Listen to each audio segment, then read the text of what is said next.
안녕하세요. 한국어 강의를 맡은 이타티아나입니다. Здравствуйте. И вновь с вами курс корейского языка для домохозяек и я, и Татьяна. Как вы помните, на прошлом занятии мы с вами научились отправлять посылки по почте. Надеюсь, вы не забыли попрактиковаться.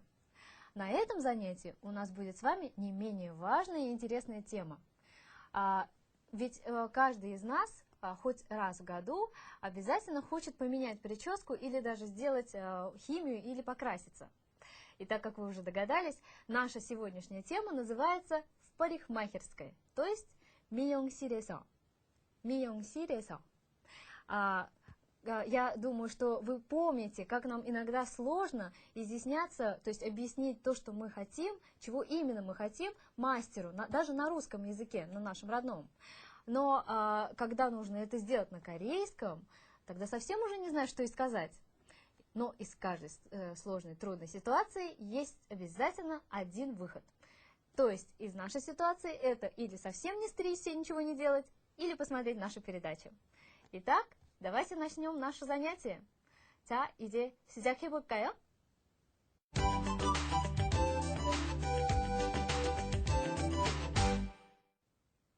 На самом деле, самый легкий и эффективный способ объясниться с мастером – это просто взять с собой фотографию с желаемой прической.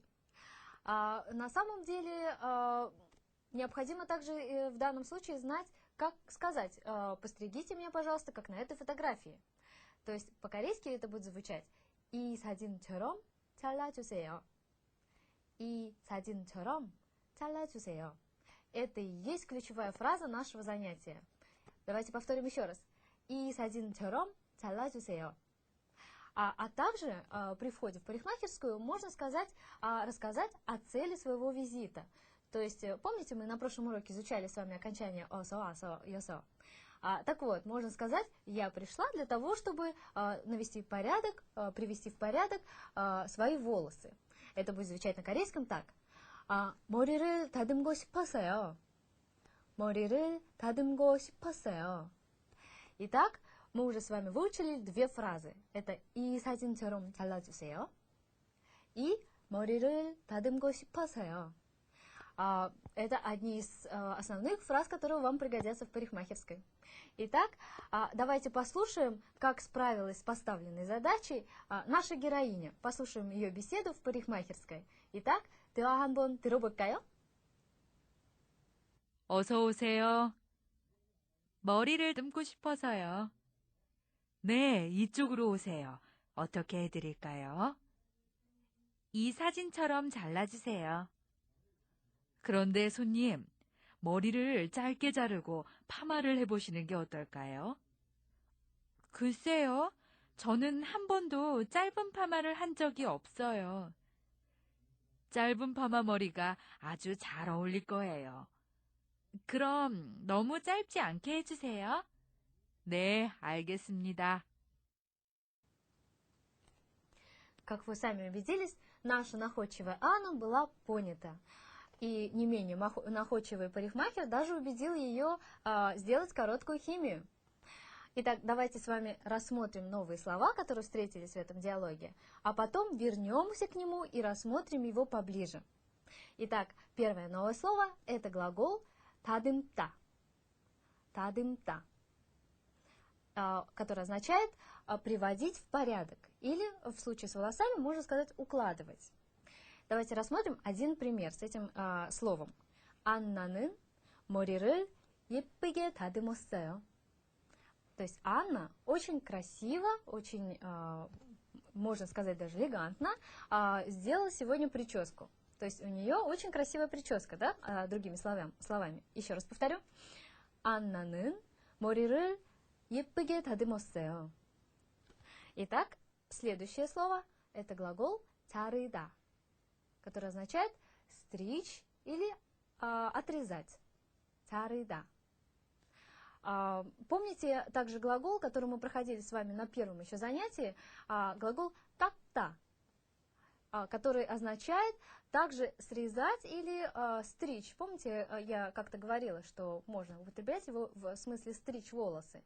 Однако глагол «깎다» означает стричь короткие волосы. То есть мужчины могут сказать 어제 머리를 깎았어요. Вчера я постриг волосы. Но в случае с длинными волосами употребляется глагол 자르다. 자르다. Давайте посмотрим один пример. 머리를 너무 짧게 잘랐어요. 머리를 너무 짧게 잘랐어요. Очень коротко постригла волосы. Бывает такое иногда в парикмахерской. Итак, следующее слово это слово химия, химическая завивка. Пама. Пама. Давайте посмотрим один пример. Слово несложное. 파마를 해보고 싶어요. 파마를 해보고 싶어요. Я бы хотела попробовать сделать химию. 해보다, то есть пробовать сделать что-то. В данном случае можно сказать 파마를 해보고 싶어요. Итак, мы рассмотрели с вами все новые слова, которые встретились нам в этом диалоге. Теперь давайте еще раз послушаем, как они произносятся. 자, 이제 새로운 단어를 다시 한번 들어볼까요? 다듬다, 자르다, 파마. А теперь давайте посмотрим внимательнее на каждую фразу и каждое слово нашего диалога. Давайте рассмотрим его поближе. Ну, как всегда, приветствие. 어서 오세요. 어서 오세요. Добро пожаловать. Я думаю, что оно уже вам знакомо, как нельзя больше, поэтому я не буду на нем останавливаться. Следующая фраза, которую сказала Анна. 머리를 다듬고 싶었어요. Помните эту фразу? Я бы хотела привести в порядок свои волосы. 머리를 다듬고 싶었어요. Так, 네, 이쪽으로 오세요. Помните, парикмахер говорит, 네, 이쪽으로 오세요. То есть, да, пожалуйста, проходите сюда. 어떻게 해드릴까요? 어떻게 해드릴까요? То есть, как вы хотите, чтобы я сделал, да? Как вам сделать? Например, как вас постричь, да, например? Анна говорит, и 사진처럼 잘라주세요. То есть, постригите, пожалуйста, меня, как на этой фотографии, да? И 사진처럼 잘라주세요. Помните эту фразу, да? Далее посмотрим. 그런데 손님, 머리를 짧게 자르고 파마를 해보시는 게 어떨까요? Немножко длинная фраза, но не переживайте, мы ее разберем потихонечку.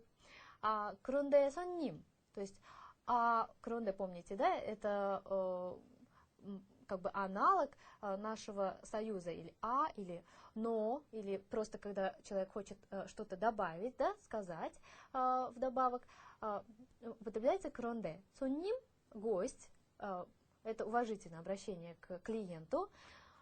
머리를 짧게 자르고, помните, 짧게, коротко, мы проходили с вами, да, наречие коротко, 짧게, 머리를 짧게 자르고, то есть постричь коротко волосы, 파마를 해보시는 게 어떨까요? То есть как насчет того, чтобы сделать, постричь волосы и сделать химию? 글쎄요, 저는 한 번도 짧은 파마를 한 적이 없어요. 글쎄요, помните это слово, да? Даже не знаю. 저는 한 번도 짧은 파마를 한 적이 없어요. Я скажу, как переводится это предложение, а потом мы вернемся во время грамматики к этой конструкции подробнее. Рассмотрим эту конструкцию. 저는 한 번도 짧은 파마를 한 적이 없어요. Я ни разу, 한 번도 не делала короткую химию. Не делала короткую химию. 짧은 파마 머리가 아주 잘 어울릴 거예요. 짧은 파마 머리가, то есть короткая химия, вам очень пойдет. 아주 잘 어울릴 거예요. Помните, да, это слово 어울리다. 그럼 너무 짧지 않게 해주세요. Но тогда постригите, 해주세요, да, в данном случае сделайте, не слишком коротко, 너무 짧지 않게, тоже не слишком коротко, наречие, ке, помните, да, это окончание, не, 알겠습니다, да, хорошо, понятно. А сейчас, представляя ситуацию, какая она могла быть на самом деле при этой беседе, послушайте диалог еще раз. слушайте и повторяйте. 잘 듣고 따라해보세요. 어서 오세요. 머리를 다듬고 싶어서요. 네, 이쪽으로 오세요. 어떻게 해드릴까요?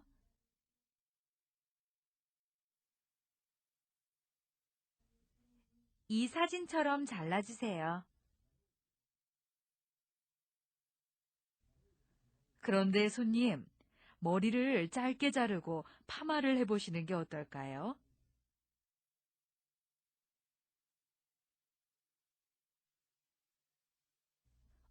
글쎄요, 저는 한 번도 짧은 파마를 한 적이 없어요.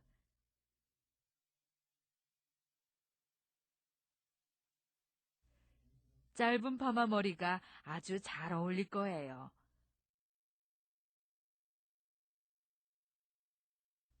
그럼 너무 짧지 않게 해주세요. 네, 알겠습니다.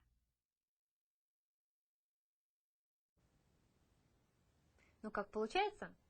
Уверена, что все отлично получается. А теперь давайте мы с вами подробнее рассмотрим фразу «이 사진처럼 잘라주세요». Помните эту фразу, да?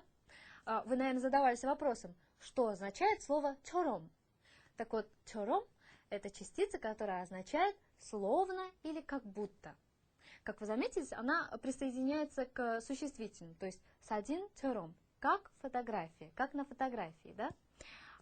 Итак, она присоединяется к существительному и просто переводится словно, как будто или будто. Я думаю, что никаких сложностей не возникнет с этим. Давайте посмотрим просто несколько примеров. Например, 꽃처럼 예뻐요. 꽃처럼 예뻐요. Если ваш супруг так скажет, вы должны понять, что он имеет в виду, что ты красива, как цветок. 꽃처럼 예뻐요. То есть красивая или красивый, как цветок. Далее. 인형처럼 생겼어요. 인형처럼 생겼어요. Как кукла, да? 인형 – это кукла. 인형처럼 생겼어요. То есть выглядит как кукла. И последний примерчик. 남편도 저처럼 이 음식을 좋아해요.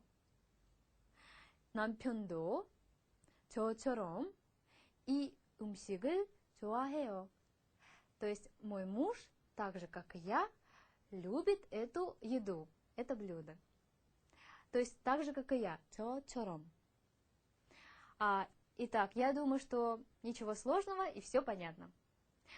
Давайте еще раз вернемся к нашему диалогу и к фразе из нашего диалога. 파마를 한 적이 없어요. Помните, я обещала, что мы вернемся к этой конструкции, к этой фразе. Итак, что означает эта конструкция? 한 적이 없어요. Это означает, не было у меня такого опыта в прошлом. Например, когда мы можем сказать по-русски, я никогда не летал на самолете, или, например, я никогда не ездил туда-то, или не был там-то. Так вот, для того, чтобы показать, что был такой опыт, то есть итта или не было такого опыта, опта, мы употребляем конструкцию 한 적이 없다 или итта. Давайте поподробнее посмотрим, как присоединяется эта конструкция к глаголам. Итак, посмотрим. Например, глагол «когда».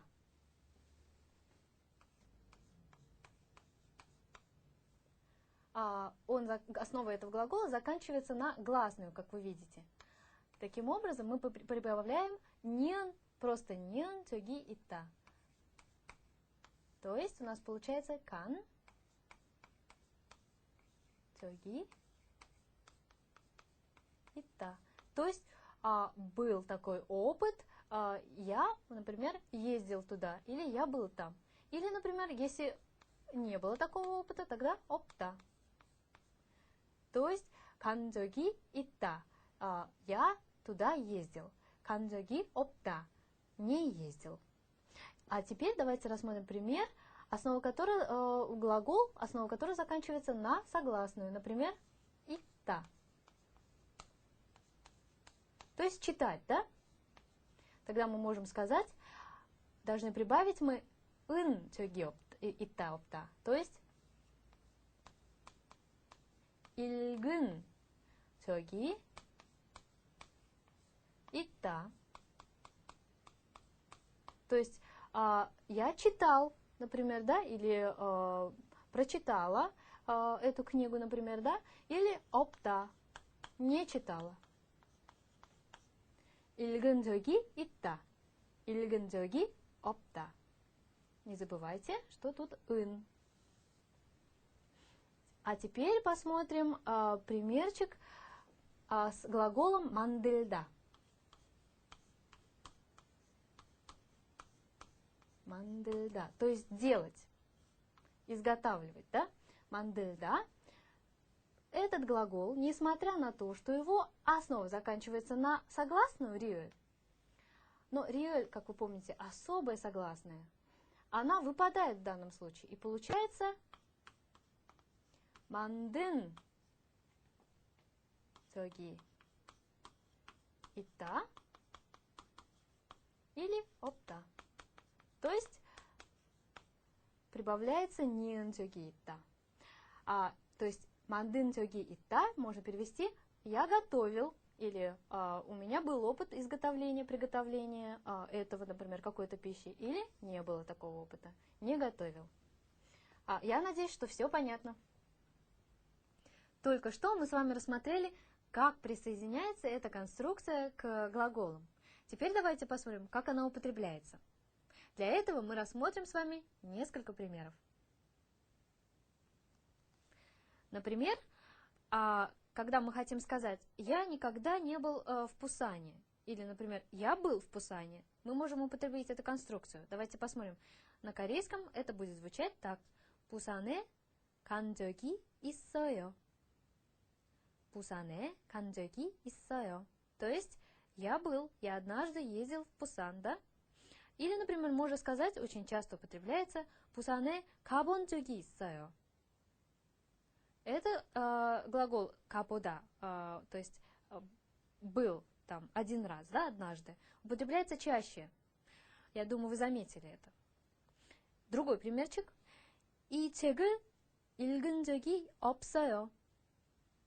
이 책을 읽은 적이 없어요. Я не читала этой книги. 불고기를 만든 적이 있어요. 불고기를 만든 적이 있어요. Я готовила пулгоги. То есть я однажды уже готовила пулгоги. Или, например, можно сказать 불고기를 만든 적이 없어요.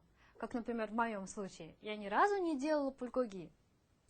Ну, на этом объяснение грамматики мы закончим. Следующее, что нас ожидает, это упражнение.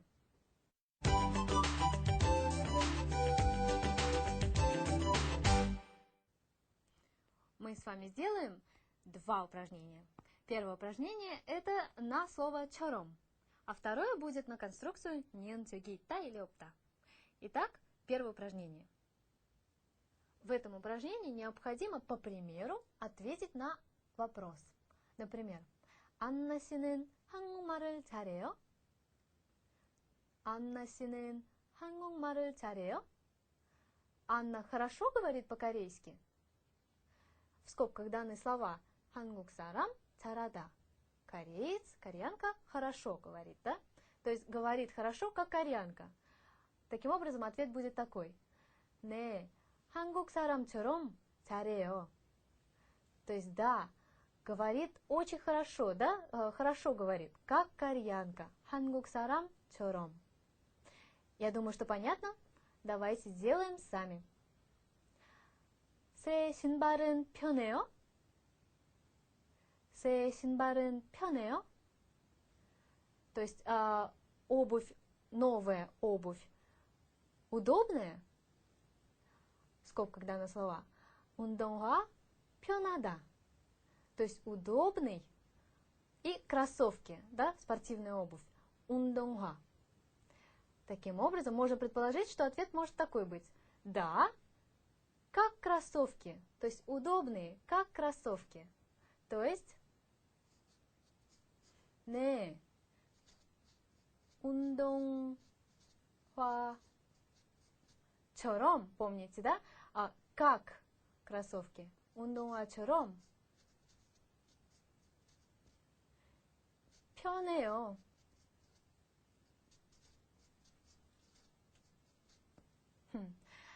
Так, 네, 운동화처럼 편해요.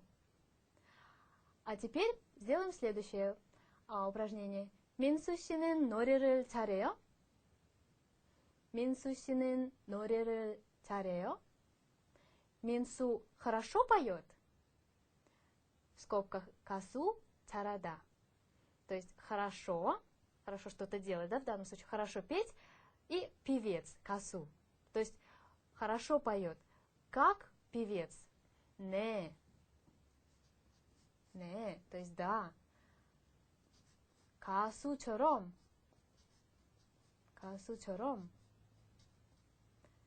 잘해요. 네, 가수처럼 잘해요. То есть да, поет хорошо, как певец. Итак, последнее. 동생도 키가 커요? То есть сестренка или братишка тоже высокая, да? 동생도 키가 커요? то есть я, 키가 크다, высокий. То есть как я, высокая или высокий, как я. 네, да. 저처럼. То есть как я, 키가 커요. Высокая, как я. 네, 저처럼 키가 커요. А теперь мы с вами сделаем одно еще последнее упражнение, коротенькое, на конструкцию, которую мы только что с вами прошли, то есть 니은, 저기 있다 или 없다. Давайте приступим. Для начала посмотрим пример. Нам даны слова 비행기 타다, то есть ехать, лететь на самолете, да, летать на самолете. Таким образом мы можем сказать, я летал на самолете, да, например, 비행기를 탄 적이 있어요. То есть, видите, мы употребили эту конструкцию, да, 비행기를 탄 적이 있어요. Я летал на самолете. Давайте попробуем сделать теперь сами. Посмотрим слова. 책 읽다, то есть книга читать. Ну, попробуем воздействовать, вернее, использовать нашу фантазию. И представим, что мы видим какую-то книгу, и мы эту книгу читали в школе, допустим. Тогда можно сказать 학교에서 이 책을 읽은 적이 있어요. Например, да? Давайте попробуем записать. 학교에서 이 책을 읽은, помните, да, что присоединяется ын, 저기 있어요. То есть я читала эту книгу в школе. А следующее, 김치 한 번도 만들다. То есть 김치 ни разу, да, ни разу не, да, 한 번도 만들다 делать, как мы уже знаем с вами. То есть ни разу не делал кимчи, можно сказать, да? Представим, что вы кому-то рассказываете и говорите, я ни разу не делала кимчи. Таким образом, можно сказать, 김치를 한 번도 만든 적이 없어요. 김치를 한 번도, то есть мы подчеркиваем ни разу, 한 번도 만든 적이 없어요. Ни разу не делала кимчи. Видите, мы видим это усиляющее слово, то есть ни разу. 한 번도. И последнее предложение 제주도 가보다. То есть Чеджудо — это остров Чеджу, который находится на юге Кореи. Вы, наверное, слышали о нем. Очень красивый, советую туда съездить. И капуда — это ездить, то есть бывать там, да? То есть мы можем сказать, например, мы были там, да, вот как в моем случае, например, я там была, я могу сказать 제주도에 가본 적이 있어요. Давайте напишем это. 제주도에 가본 적이 있어요. Ну, или, например, если вы не ездили на Чеджудо и не были там ни разу, тогда вы можете сказать 제주도에 가본 적이 없어요. Ну, например. Итак, я думаю, что мы полностью разобрали эту конструкцию, и вопросов у нас не осталось. Итак, мы с вами молодцы. Мы проделали с вами огромную работу. Но, к сожалению, сейчас наше занятие подошло к концу, к огромному сожалению. Но я единственное, что хотела вам напомнить, не забывайте, что трудности с языком преодолимы. Главное приложить небольшие усилия. Итак, на этом я с вами прощаюсь. До следующей недели. Анини.